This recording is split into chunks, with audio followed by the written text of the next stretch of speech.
last story. Let's go to radical leftist Omar Fateh, the guy that wanted Uber drivers to basically be all millionaires at the mercy of the people using Uber. Mm-hmm.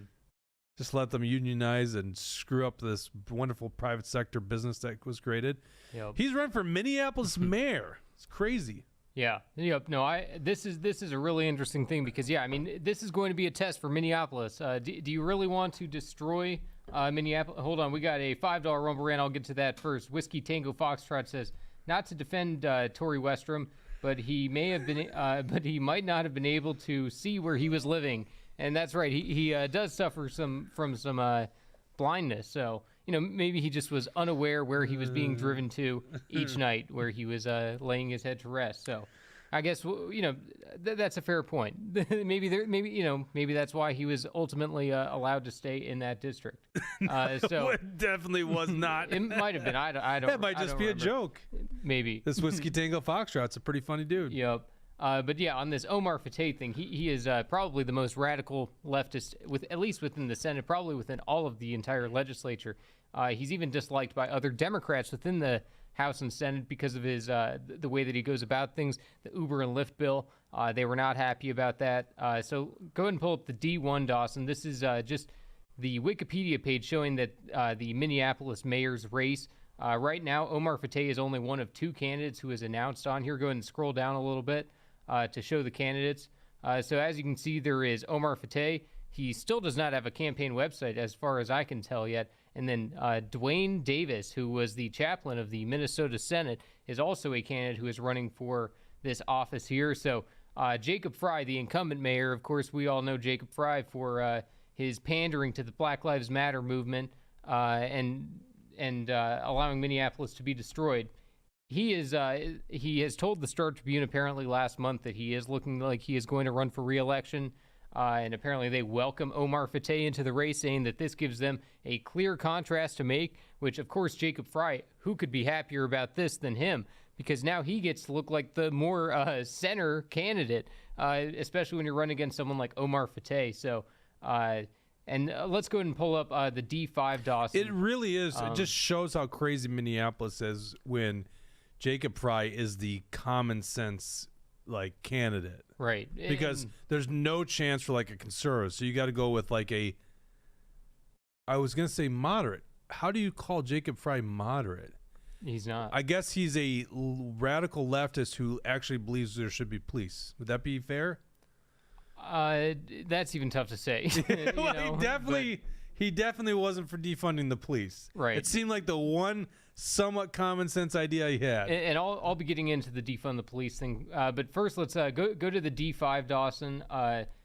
This is one of the other people that is running. I watched that video. It's not really worth everybody else watching, but he basically, he's a big time liberal pushing all kinds of crap. He even finished the video by saying, he obviously made this video a while ago because he says, and let's do our part and help elect our very own Tim Walz and Kamala Harris to president and VP. So he obviously hasn't updated it since, but Dwayne leads with love. Yeah, exactly. So he I don't know if he's actually open to defunding the police. He doesn't have an issues section or anything like that. In his video, he talks about how we need safe streets. I wonder how you get them.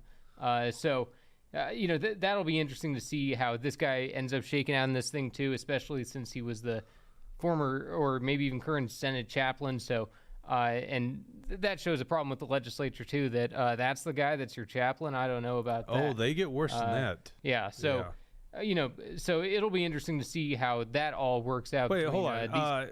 Kill the window of Jesse here. I want to read this article on the very bottom. His work in partnership with community members has resulted in awards and recognition from Outfront Minnesota, Lavender Magazine, and Howard University. Is this a gay guy? I think he's a gay guy. Be. He was a little fruity.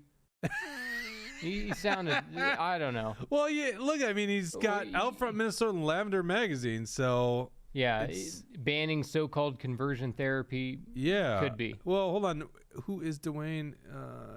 Where does the congressional staff? Let's scroll down. Usually at some point you got a bio of your personal life. And his college sweetheart, Kareem. Kareem. Kareem? Where's that? At the very last paragraph there. Well, that spelling would be a dude. Oh, yeah. When marriage equality was achieved in Washington, D.C. Yep. All right. Well, good to know. Yeah, there you go. So people have the choice. You're given a very good choice here. You're given the choice between Jacob Fry, who's destroyed Minneapolis, this guy, or you get socialist Omar Fateh. So, Dawson, let's go ahead and this guy pull up the, let's see here. Go ahead and pull up the D2. Because in 2021, there was an important initiative that was going on within Minneapolis where they wanted to replace and abolish the police department. This is something that, Keith Ellison and all kinds of people, Ilhan Omar, were on board with this. And sure enough, Omar Fateh was a part of it too. Omar Fateh was on board with this. He endorsed the policy to abolish the Minneapolis Police Department. Luckily, this was defeated. Even the residents of Minneapolis weren't on board with abolishing the police and replacing it with a phony Department of Public Safety. It was going to defund it in lots of ways. It was going to set a new minimum for what they could actually be given. And, these communities, the answer isn't defunding the police. I think they all know that. But it just shows that Omar Fateh and these other radicals would have chaos going on in Minneapolis. They would let certain criminals off the hook while making criminals out of regular people like you and I, because, Omar Fateh is as radical as it gets. Let's go ahead and pull up the D3, Dawson, because Omar Fateh is, he's a racist. He is anti-white, and he made that very clear on the Senate floor. He was pushing, he said that, go ahead and scroll down. I can't remember exactly what it was. He said about Nathan Weissenberg, Democrats also applaud politicians for calling white men terrorists, as Senator Omar Fateh recently did. Fateh spoke against the common sense amendments to a bill allowing about the driver's licenses for illegal immigrants. He claimed that the threat did not come from immigrants, but rather from members who sit in the front, gesturing to Republican legislators. Of course, Nathan Weissenberg was sitting up there. They had a little bit of a back and forth, and Nathan Weissenberg, this just shows that Omar Fateh is, it's not like, if any Republican would have said anything along these lines, that, the real criminals are the ones who look like Omar Fateh. Mm-hmm. Could you imagine the backlash that would be going on? It would be insane, and probably rightfully so. But when it's done the other way, they're celebrated. And, this just shows the style that he has, and it shows that he cannot be anywhere near power. He can't be trusted with it, especially when he had deep connections with the Feeding Our Future scam, the Feeding Our fraud. He's in commercials for that thing. He's gotten in all kinds of trouble with Somali TV, having commercials on there that aren't properly disclosed. His brother committed election fraud by giving out absentee ballots or something like that when he shouldn't have. Back in one of his earlier primaries, Omar claims he had nothing. I didn't know anything about it. Really, it's just your brother. And let's go and pull up the D7, Dawson, because last thing I want to say on Omar Fateh here, it's important to be clear that, with Trump coming in office, there is going to be a new standard for illegal immigration, that we are not going to tolerate it. He has pushed to make Minnesota a sanctuary state for illegals, which means that he is, of course, going to try to make Minneapolis a sanctuary state for illegals. That means that they will not... It already is a sanctuary city. Is it? Yeah. Oh, yeah. That's right. Yeah, that's right. I was confusing something for a second, but you're right. So that means that he will not cooperate with ICE, and I guess that's also a perfect test to see how Jacob Fry is going to be as well. This is going to be the issue of the time, because that's the issue that Trump is leading on. That's the issue that the American people are fed up with. That's probably one of the largest reasons that Trump won the election. So when we have radicals like this who are prioritizing the illegal aliens over American citizens, I don't think people are going to tolerate it. I do expect Jacob Fry probably to win this re-election. I'd like to see someone who's well-respected, who can actually win, get in that thing.